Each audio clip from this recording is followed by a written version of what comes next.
Why should we hide? ఎందుకు దాచిపెట్టుకోవాల్సి? నేను లోపల ఎందుకు చదవాలి? You can read out side, nothing wrong, నేను తప్పుపట్టడం లేదు. కానీ లోపల మాత్రం చేస్తాను, బయట మాత్రం చేయను, నాది మానవత్వం అని మాట్లాడుతున్నాను. నేను మానవత్వం ఏంటి? మత సామరస్యాన్ని కాపాడడం మానవత్వం కాదు. మీరేమంటున్నారు? నేను ఎప్పుడో చెప్పాను, పాబ్లో ఎస్కోబార్ అని. ఆ లీలల వల్ల, చేసిన అరాచకాల వల్ల ఒక్కొక్కటే బయట వస్తూ ఉంటే ఇవి కూడా జరుగుతాయా అని మీకు ఆశ్చర్యం లేదు? కంపేర్ చేసుకోండి. ఎస్కోబార్కి ఇది డిఫరెన్సెస్ ఈ మధ్య జరిగినటువంటి ఆల్ సంఘటనలు, ఇంకా జరగబోయే సంఘటన కూడా మీరు చూసుకుంటే అవే జరుగుతున్నాయి. దాన్ని పెద్ద ఇది చేస్తూ ముందుకు మాట్లాడుతున్నారు. అదే మాదిరిగా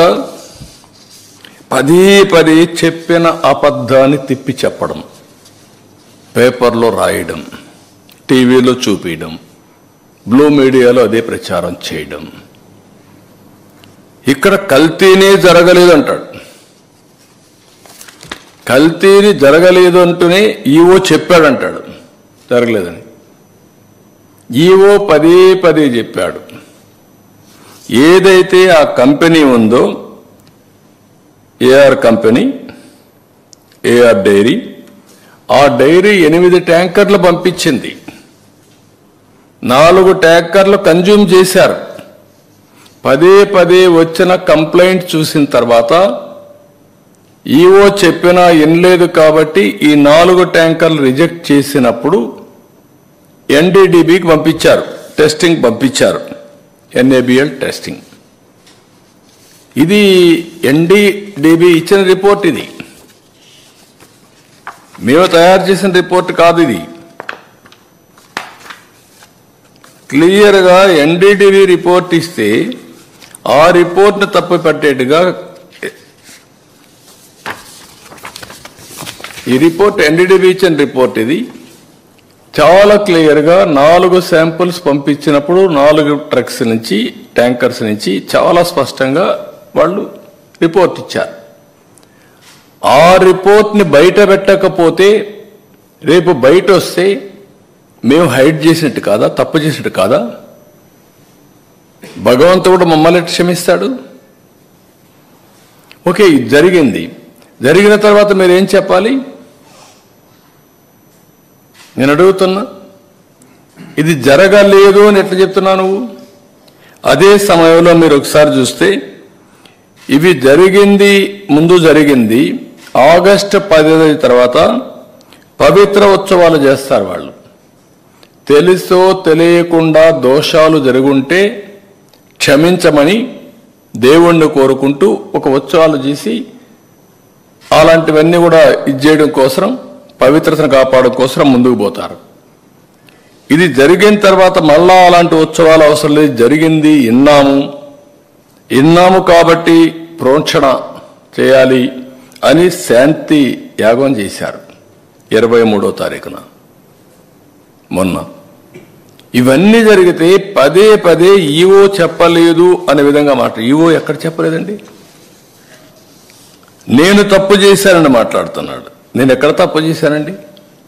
అంటే మీ పీరియడ్లో ఈ మార్గం జరిగింది, పలాని కాంట్రాక్టర్కి ఇచ్చారు, 319 రూపాయలకు గీకిచ్చారు, నాసిరకం గీ వచ్చింది అని అంటే ఏ విధంగా మీరు సమాధానం చెప్పాలండి? నేను అడుగుతున్నా, ఎందుకు కండిషన్స్ అన్ని మార్చారండి? టెండర్ పిలవడానికి ఎందుకు కండిషన్స్ మార్చారో సమాధానం చెప్పండి. అన్ని కండిషన్స్ మార్చి ట్రేడర్స్ని ఎంకరేజ్ చేసి తక్కువ ధరకు ఇచ్చారని రివర్స్ టెండరింగ్కి వెళ్ళి ఇలాంటి నాసిరకం నెయ్యి తీసుకొచ్చి అపవిత్రం చేసి ఎన్నిసార్లు భక్తులు ఆందోళన చేశారండి. అక్కడ అన్నదానంలో అన్నం బాగాలేదని, భోజనం బాగాలేదని ఎన్నిసార్లు చెప్పారండి? అదే మాదిరిగా రూములు బాగాలేవని ఎన్నిసార్లు చెప్పారండి? ప్రసాదం బాగాలేదని ఎన్నిసార్లు డెమాన్స్ట్రేట్ చేశారండి? అలాంటి నాసిరకమైనటువంటి పదార్థాలను వాడి ఇలాంటి తప్పుడు పనులు చేసి ఇప్పుడు మాట్లాడుతూ ఇవన్నీ కూడా ఈవో చెప్పలేదు, రిపోర్ట్లు లేవు, నేను మాట్లాడానని. మొత్తం కూడా మనం చూస్తే ఇక్కడే కాదు అన్ని టెంపుల్స్లో కూడా ఇలాంటి జరిగాయి.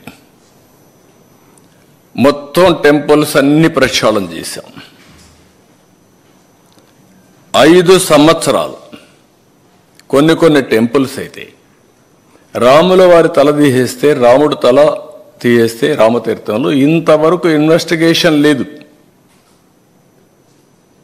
అంతర్వేదిని రథం తగలబెడితే ఇంతవరకు ఫైండింగ్స్ లేవు. దుర్గమ్మ గుడిలో ఆ లైన్స్ ఏవైతే ఉన్నాయో అవన్నీ దొంగిలించకపోతే దాని మీద యాక్షన్ లేదు. ఇలాంటివన్నీ జరిగిన తర్వాత నిన్న కూడా అనంతపూర్లో హనకన్కల్ విలేజ్లో కనేకల్ మండలంలో ఈశ్వరుడు అనేవాడు నేనే తగలబెట్టాలని చెప్పే పరిస్థితికి వచ్చాడు రథాన్ని. అంటే ఇతను వైఎస్ఆర్ కాంగ్రెస్ పార్టీ. మీ ఇష్ట ప్రకారం తగలబెడితే మేము మిమ్మల్ని సమర్థించాలి, లేదు ఇలాంటి చేసి మత సామరస్యాన్ని రెచ్చగొట్టి రాజకీయ లబ్ధి మీరు పొందాలంటే మేము గమ్మునుండాలి. ఎక్కడిదండి ఇది? ఒక రాజకీయ పార్టీకి ఉండవలసిన లక్ష్యాలు మీకున్నాయా? ఆ హుందాతనం మీకుందా? మీరు రాజకీయాల్లో ఉండడానికి అర్హత ఉందా మీకు? I'm asking straight question. మీకు ఎవడిచ్చాడు ఈ అధికారం? భక్తుల మనోభావాల్ని దెబ్బతీసే అధికారం వీళ్ళకి ఎవరు